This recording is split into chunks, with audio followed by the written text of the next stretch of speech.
Johannesburg, capitale de l'Afrique du Sud. Dans ce pays de Nelson Mandela libéré de l'apartheid, le nom du capitaine Ibrahim Traoré résonne comme un espoir et une chance de libération du joug de l'impérialisme occidental. Cette panafricaniste et actrice de la société civile sud-africaine y croit dur comme fer.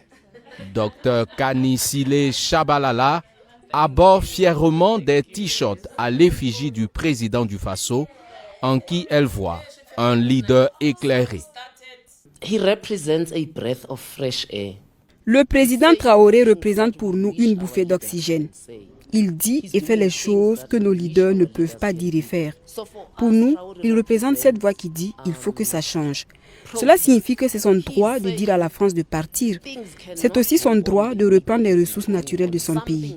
Si tu as une douleur au pied et tu restes debout, tu auras besoin de retirer ton pied à un moment.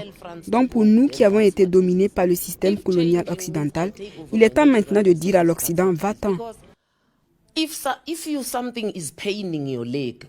C'est son esprit révolutionnaire que nous apprécions à l'image du capitaine Thomas Sankara, dont il est la réincarnation, ajoute-t-elle.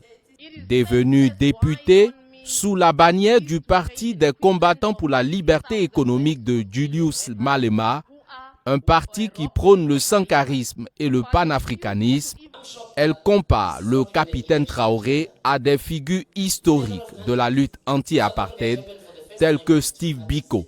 What do you know about Steve Biko? Stephen Bantu Biko. People will say no. Connaissez-vous Steve Biko, Robert Sobukwe? Ce sont de vrais leaders panafricanistes qui promeuvent la doctrine de Sankara, celle que suit le président Traoré aujourd'hui. Mettre l'Africain au centre de tout ce que nous faisons. L'Africain doit compter sur lui-même. C'est pourquoi j'aime l'idée de l'AES avec le Mali, le Niger et le Burkina Faso. Seuls nous sombrerons. Il faut donc l'unité. Do not look to the east or to the west, look to yourselves.